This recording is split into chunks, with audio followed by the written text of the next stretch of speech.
Hello, readers and digital people, and welcome back to the Flatcap Recap. I am your host, GPReeds, I'm your co-host, Friendly. and today we're talking about movies: the good, the bad, and the ugly.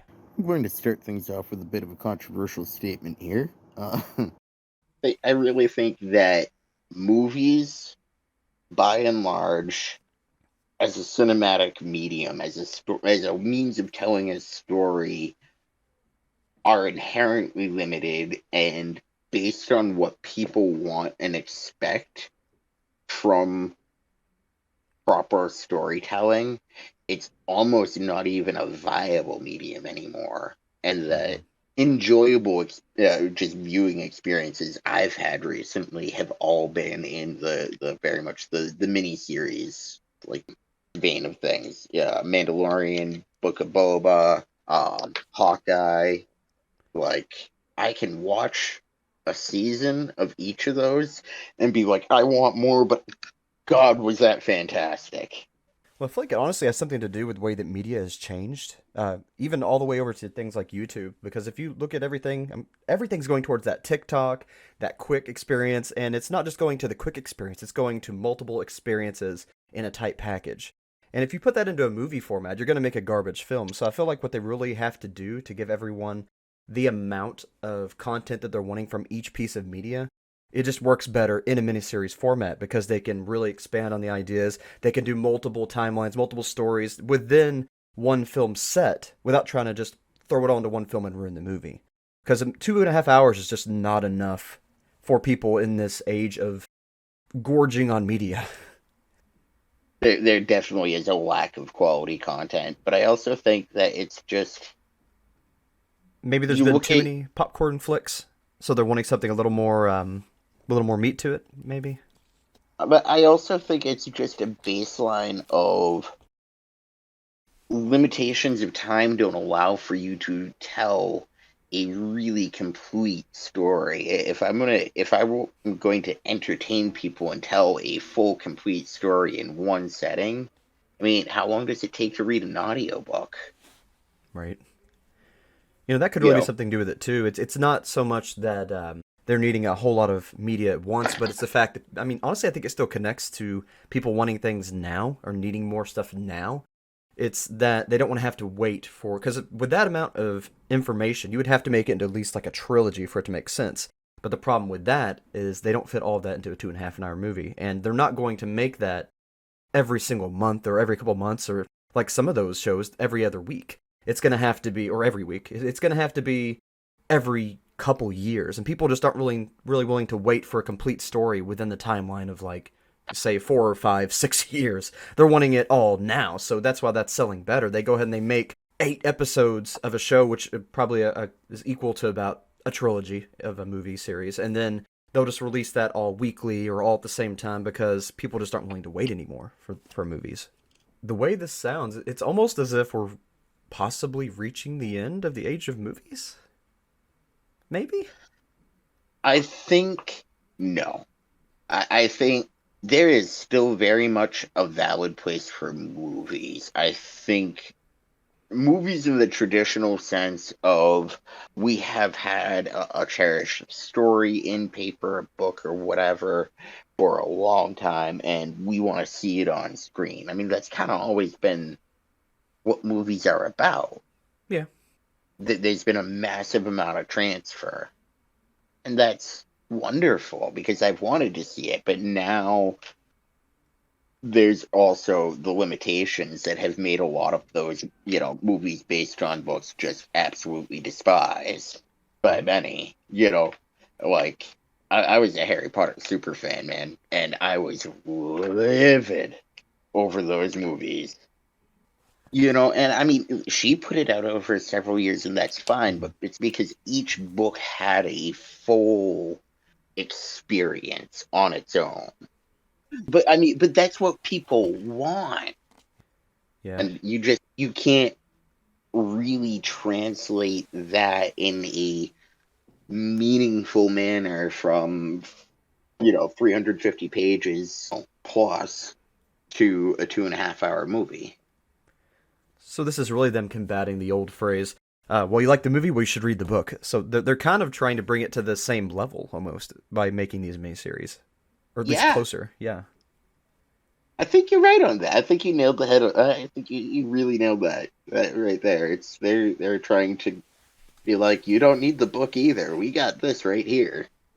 Well, it was a slow evolution, and honestly, if it weren't for the advent of the popularity of streaming, we really wouldn't have that. So I guess it really is a positive thing when you think about it that way. It's just it's odd that movies are more so becoming like the back burner. They're becoming more so the thing that grabs your attention and pulls you in, so you can see these miniseries. Seems like. Now, there's only one thing I'm worried about with this new format of movies. The movies being more so the get piece, the claw to the rest of their media. The problem with that is if they focus too much on using it as a hook specifically, I'm afraid they'll lose something in the actual movies, and we're not going to have like you said, the books being translated into film anymore. It's going to be this is the genre we're looking at, and then if you want to see the actual translation, you have to look at our miniseries. I mean, there's nothing wrong with that if we get a better translation from the miniseries, but I just don't want American movies as a whole to suffer because of that, because they easily could. Now, I know you said there's some good movies out there that they've really done a good job with, but again, it's just that fear of that becoming the norm, at least with American movies. You don't want pay to win movies, essentially. Basically. You don't want movies with in-app purchases necessary to fully understand them. Right. And if you want the rest of the story, sign up for Disney Plus. So this is kind of controversial, but not so much that Mickey Mouse is going to try to chop your head off because it's not Disney. But with the new Matrix movie, it's very controversial. You either hate it or you love it. But I hear you're more so on the side of at least liking it. What could you explain a little bit what your experience with the movie was like? Okay, first, if you just walk into it and you were expecting right off the bat, fresh and new, for the first 30 minutes of this movie, you are going to be like, excuse me? I hate you. Why did I spend money on this? Spoiling stuff here. So if you don't want to hear about the new Matrix movie right now, we'll flash a timestamp. I'm dead serious, man. You come into this new Matrix movie and you are expecting something pretty new right off the bat. You're going to be seriously disappointed. The first 30 minutes of the movie is literally just callbacks.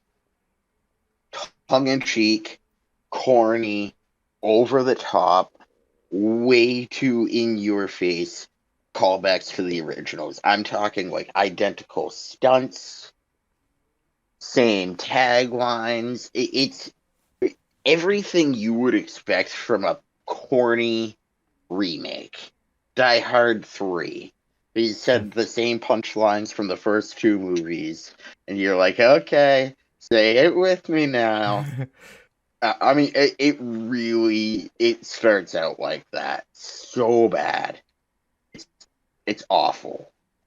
But if you give it a chance and you pay attention, there's literally a scene where he sits down with this other guy, and they're talking about the game, but that they're making in the new movie. Neo is back in the Matrix. In his Matrix simulation, he has developed a video game, The Matrix, based off his real life, based off his time in the actual Matrix. A Matrix in the Matrix. Literally. It's that, and he's sitting there, and they're talking like, we've made 3 of these already. I don't want to make another one. Well, too bad. Our parent company Warner is making us. I mean, I feel like that was an actual jab from the actors. oh no, it definitely, absolutely was, and they do it the whole rest of the movie. They rip into themselves for being you don't want another shitty, corny ripoff of the same game you've already played 3 times before, do you? It's so tongue-in-cheek, but blatant in your face that not for nothing, the old stunts and everything. It gives they did it newly enough that it gives you a real sense of nostalgia. They give you a nostalgia blast for 30 minutes for sure. But then they really do branch it off and it takes a different twist. And I mean, like, people theorized about where it goes and, like, yeah, they were right, cool. But regardless of the theories being right, it was still a new story contained within the old universe. Okay. But I mean, even though it was a new story, you think that with that new story and with the rehashing, that it's still a good movie. Yeah. As far as series that have gotten to a fourth movie, The Matrix has done it the best. Oh wow. Like, I don't really like many third movies, Mm-hmm. because it's inevitably going to be some tired old rehashing in there. Right. You have to be reminded that this is whatever universe. Say it with me, kids. I think the real problem here is that everyone guessed it. It was almost because a lot of times when people really get into a movie, they like to theorize, and then when they're proven wrong, they're like, "Oh my gosh, this is so cool!" The fact that they were able to guess the premise so easily, I think it disappointed them because they felt like, "Well, I could think of this." They just expected something different. I'm thinking. Well, okay. So if you haven't spent the past 10 years theorizing about the Matrix or some substantial period therein, I don't think there's any way in hell you would expect it. I certainly didn't. I would, it's not that it's not predictable, but it's not just a gimme either. Right. Like, you would have to have done some serious thinking and, like, rewatched the series and everything beforehand to think to see anything coming. And honestly, I think it's a nice segue into just Matrix movies. And I think it is a good way to introduce the Matrix to a new generation of Really. people without altering the core. They get to see all the core. Like, there's literally a part where they have a projection of the old movie on the wall, literally. And they're showing him. Oh wow. Yeah, like, the guy that they chose to do Morpheus is fantastic. Like, the new Morpheus is his own character with his own style, but he's still Morpheus. It's believable. Uh, and, I don't think that they've ever been a super deep. They try. I don't know. I've always seen it as very tongue in cheek. Yeah, I could see it that way too, though. But I don't know. I feel like You with the know, spoon and everything, they're really try. They were at some point. I feel like they were really trying, and then maybe they're just like, you know what? Maybe this doesn't need to be that serious. I feel like there was at least an attempt somewhere during production, and then maybe they changed that, direction. Could just that's be me. fair.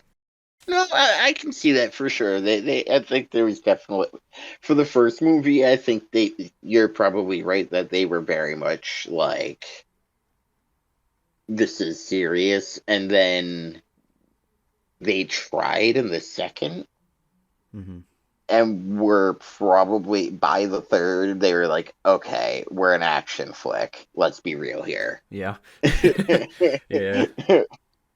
And I would say this fourth one is literally made, and they stated in the movie it's made to keep the IP for Warner Brothers, and they had almost no choice in it. They would have done it with or without Keanu. So with that in mind, they did the best job they could with it, Mm-hmm. and they tried to come out with something that was still entertaining and had at least some new aspects to it, but maintained the integrity of what the game was. Right.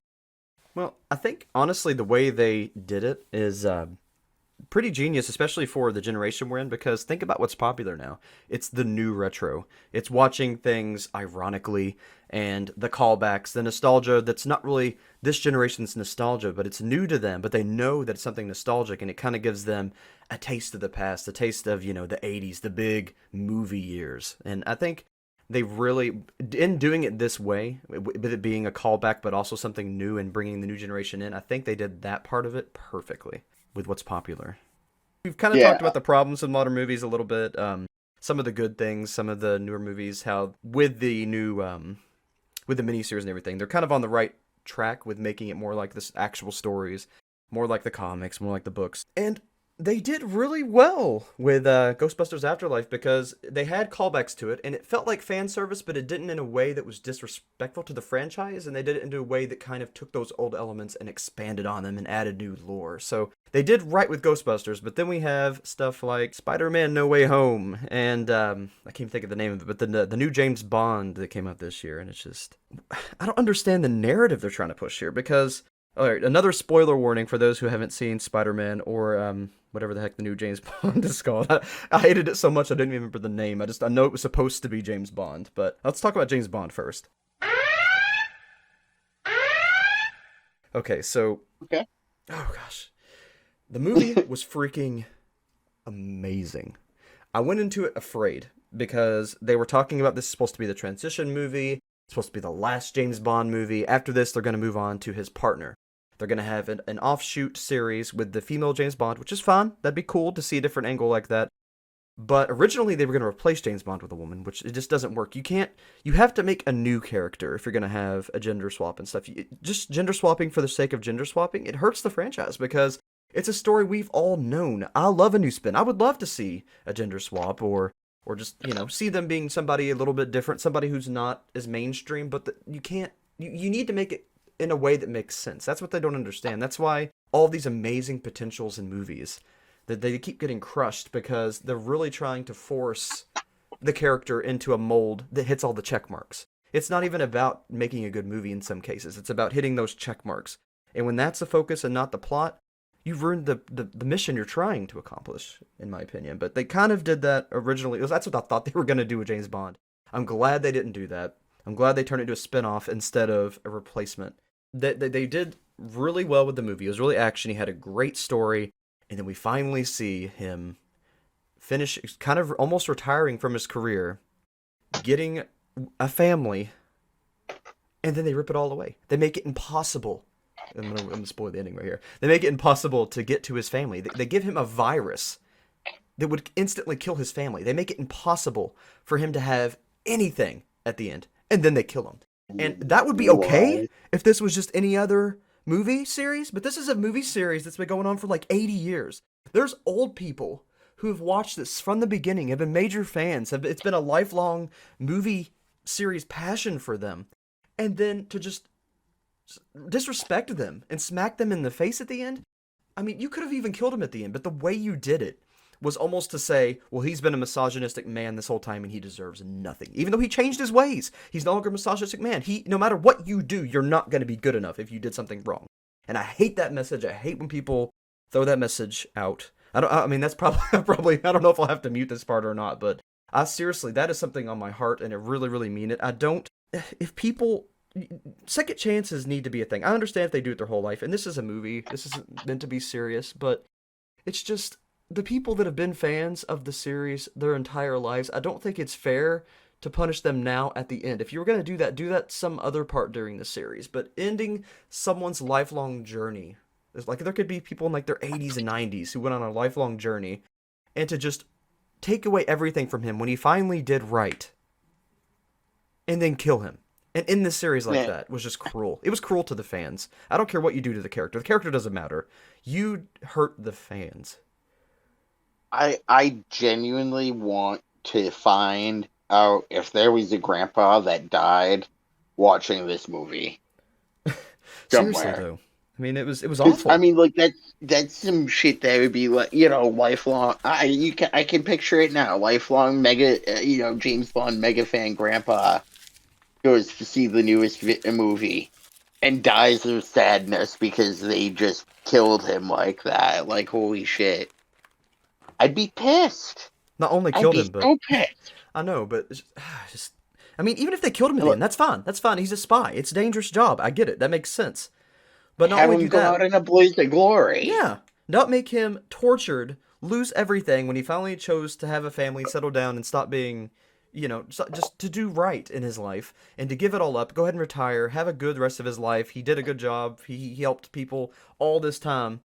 And then take everything away from him, make him have to suffer where he can't even be near his family, and then make him die failing. He died failing, stopping something. He didn't get out in time. So not only did they take his family away, take everything away, but then they also made him fail before he died. Jesus. I just don't get it. Even if they're trying to teach a point, I don't get it. That's not the way you do that. I don't. It was hateful. I don't think that you can really say, like, argue that that's trying to make a point. I mean, I don't get it. it just seems needlessly foobar. Yeah. Yeah. So that's the context. That's the kind of the chart how to do a nostalgic movie right versus wrong. Ghostbusters, they did it pretty good. Then James Bond, very, very bad. And then we've kind of got Spider-Man in the middle. That's what I'm going to get into now. Are you sure? I know you haven't seen this yet. Are you sure you're okay with some spoilers in this? I'll survive. All right. So people, no matter what you say, they're going to be. This is the most controversial movie because it is very mixed reviews. Here's mine. I kind of gave some, like, I didn't give any spoilers. Like, I gave barely any spoilers at all in my actual video.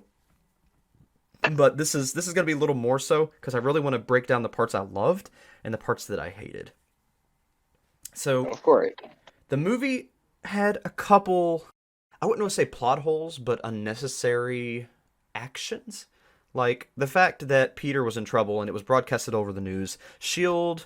or the Avengers or somebody should have helped him out. I don't understand why they made him have to face it all on his own completely.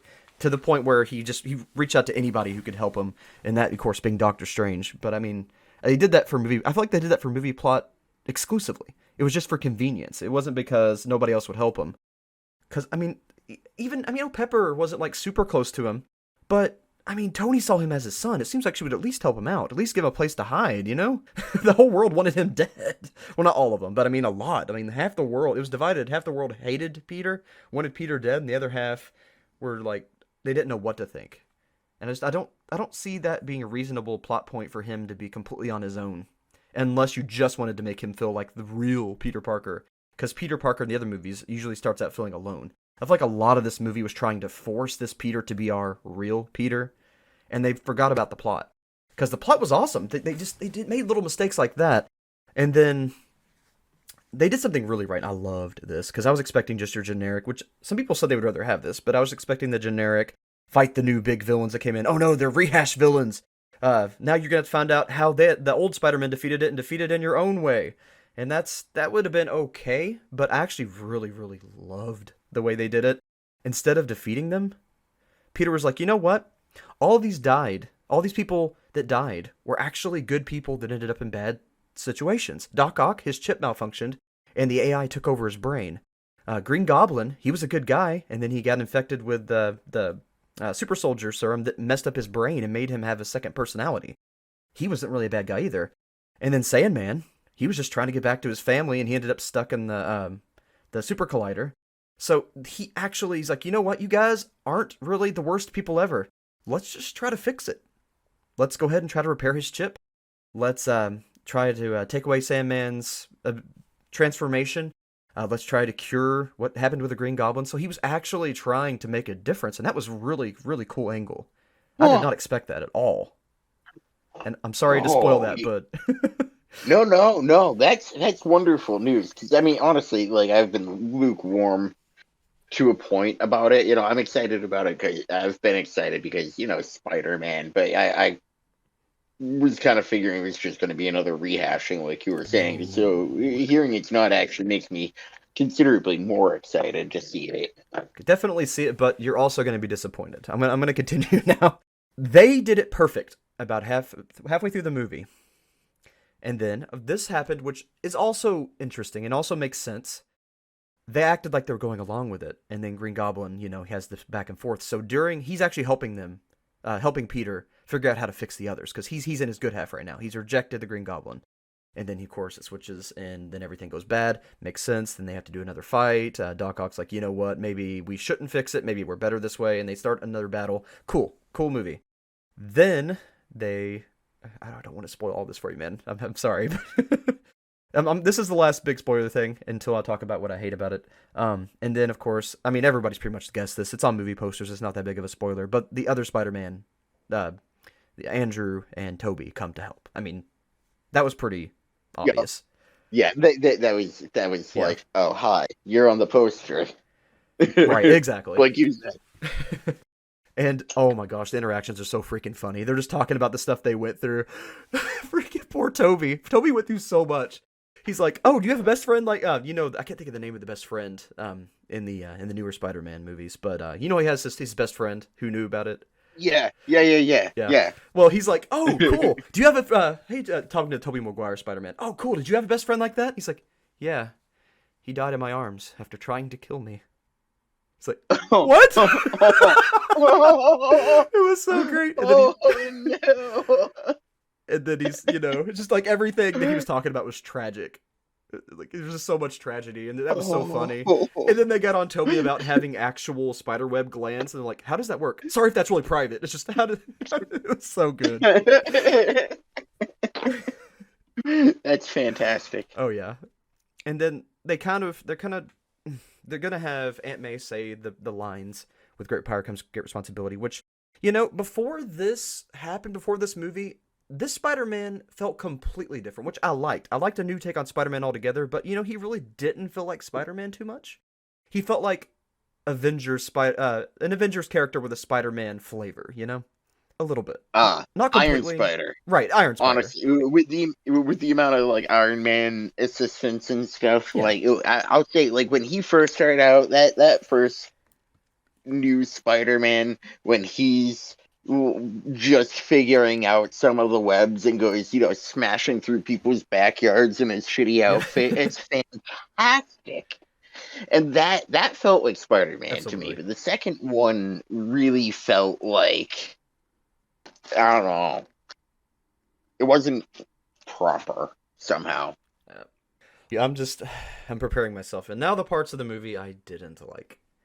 So, a little bit after the halfway point, more towards the last quarter of the movie, they decided that to do two things that weren't necessary to the plot, two things that just kind of slapped this movie in the face and threw it in the garbage. First one is they wanted to use they really wanted to use this movie to set up the broken universes, the multiverse, things like that. So in order to do that, they wanted to separate this Spider-Man movie from the rest of it to kind of further this narrative. And also, the second thing that I hated that they did, they rebooted Spider-Man. What? In the fourth movie, they rebooted Spider-Man. So, in the last quarter of the movie, they had Peter have his, with great power comes great responsibility. Well, actually, a little bit before that. They went ahead and had that. That was enough, in my opinion. Then, they had him lose everything. Everything. They had him erased so that he was completely alone in the original Spider-Man position, where he's alone in his apartment with a nobody, trying to make his way, struggling. And they did that so that it would feel like the true Spider-Man. They did that so he would have his sadness. He would have his deaths. He would have his sadness. He wouldn't have Mary Jane. He wouldn't have anything, so that he could start from the beginning of where all the Spider-Mans start. And there's so many better ways they could have done that. They did it in a way where it's like, okay, we don't want anything else to do with Spider-Man. Spider-Man's out of the Avengers. Spider-Man's out of Marvel. Sony wants their IP back, so here's the way we're going to do it. Now it's out of the Avengers universe altogether. Sony, you got your thing back. We're done with it. We did our thing. Goodbye. Forced Spider-Man out the window. Completely. Just threw it out the window. it's a reboot because everybody forgot about him. It's like nothing he did ever happened. He's alone in his apartment where all Spider-Mans begin, and then they introduce Venom. So the next movie is just going to be him in the Venom situation again. What? Yes, a complete reboot at the end of the fourth movie. Hello?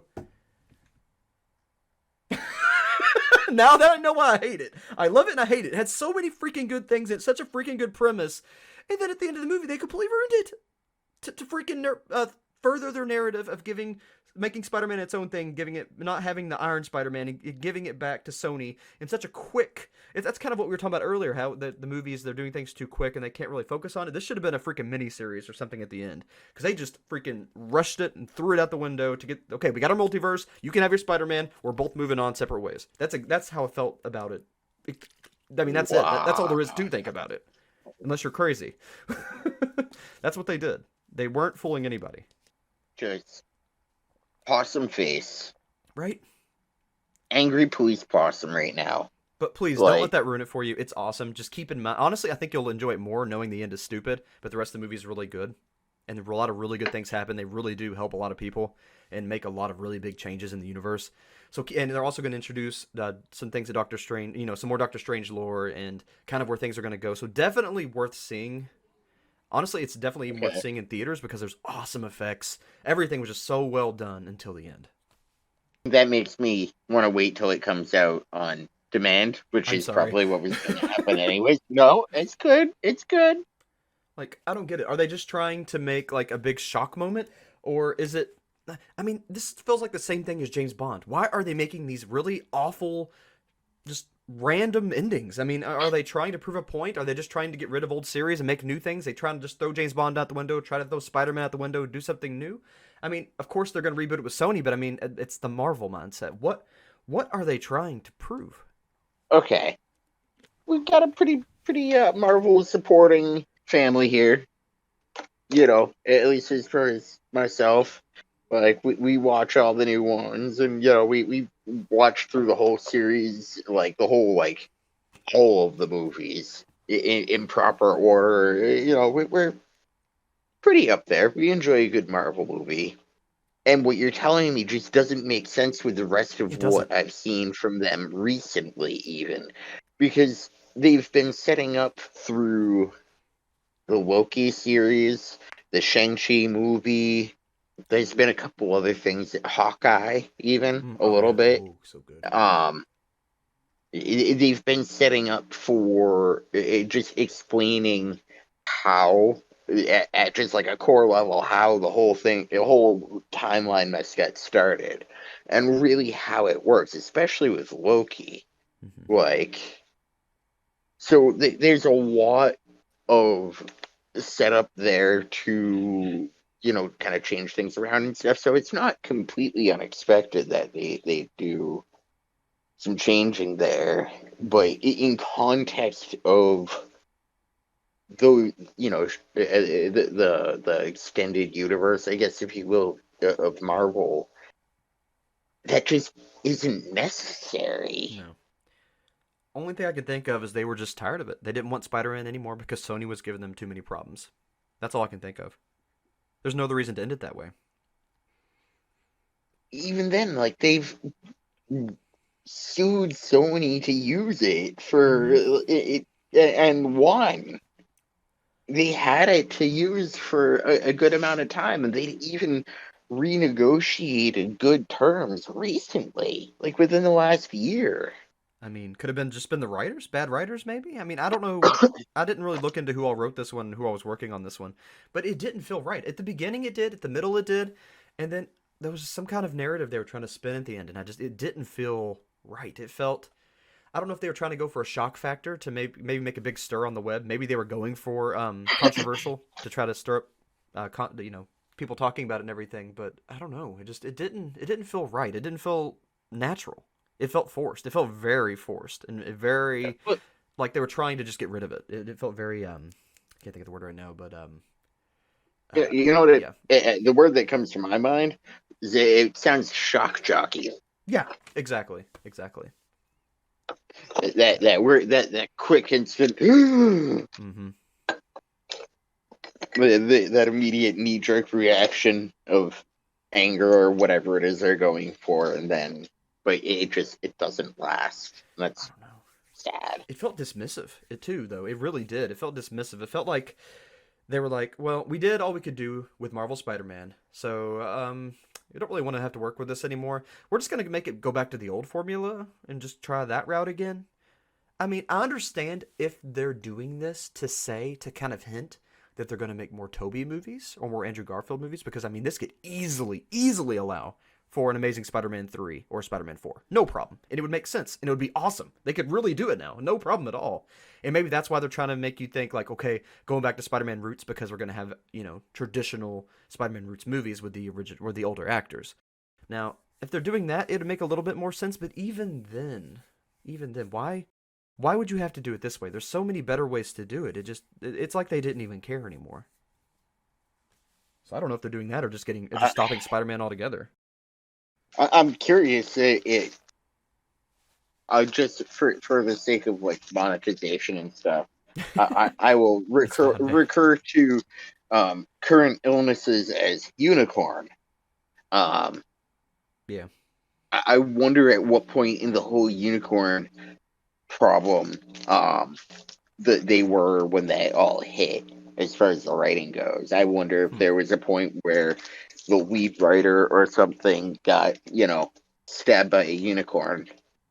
How would that translate to this, though? I mean, it's... you lose a lead writer on a situation. He's 3/4 of the way through a script, and, True. you lose him.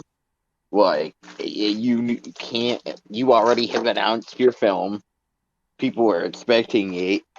Okay, You sunk a ton of money into just the initial everything.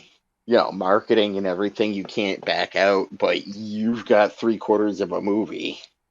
I'm wondering now. We have to finish this out.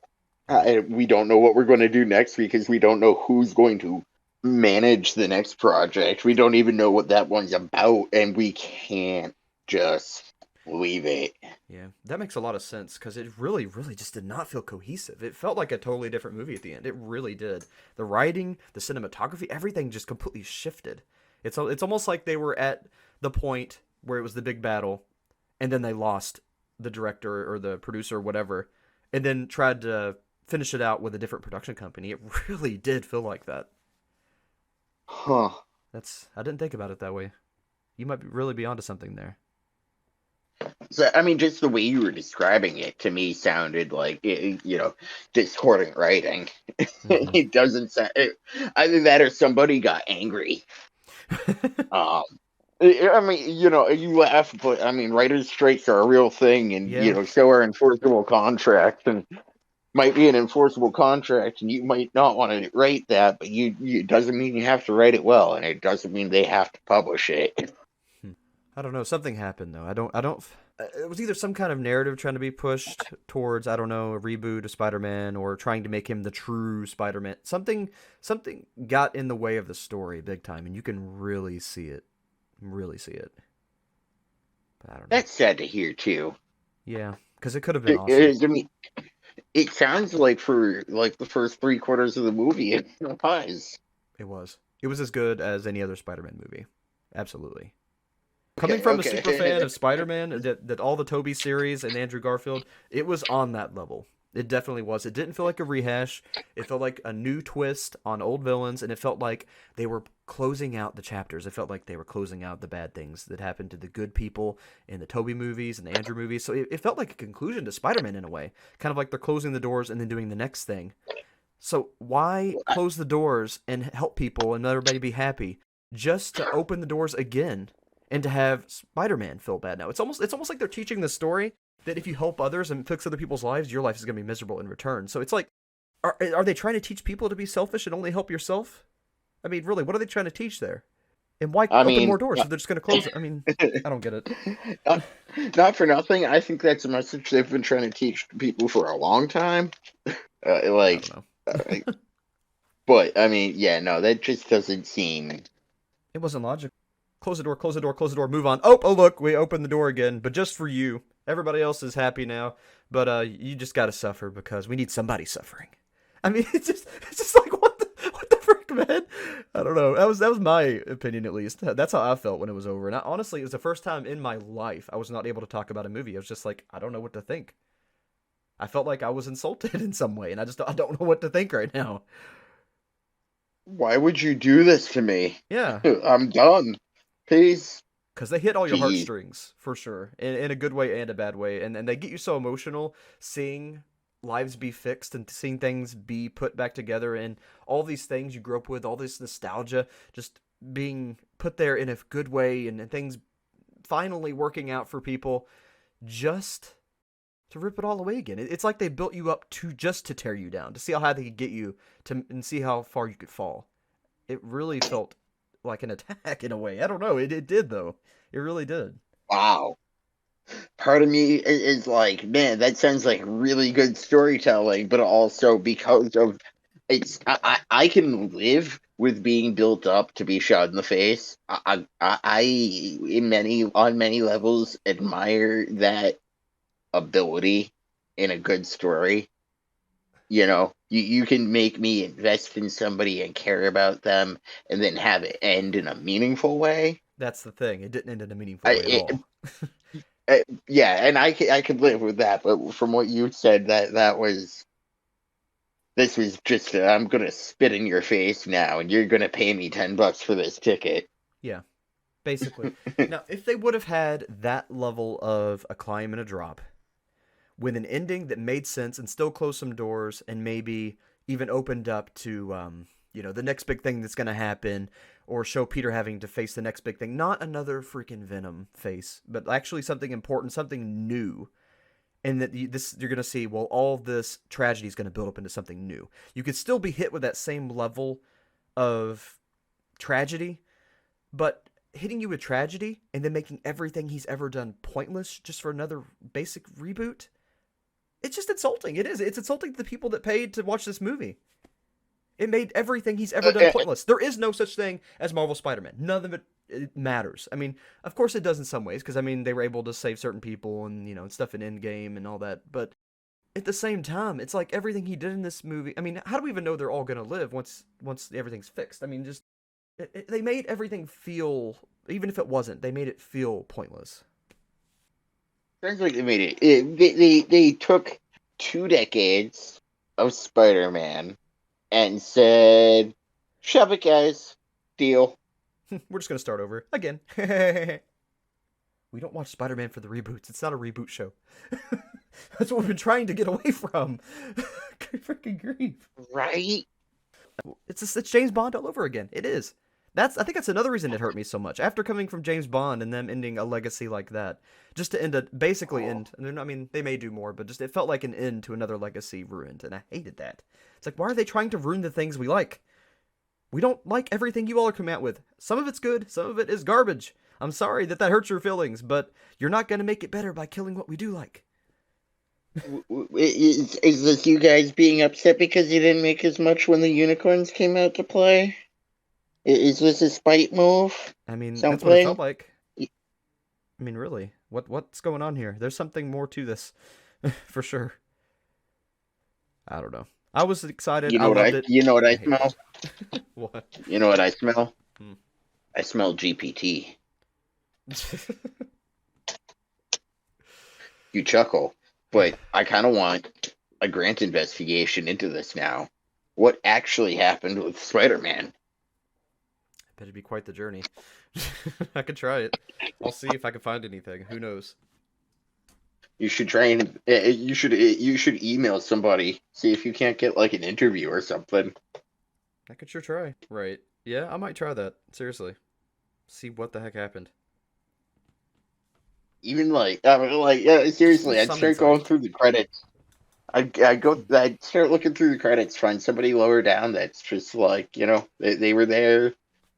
They kind of had an idea what was going on, and see, like, somebody get sick, did somebody get fired? I smell tea.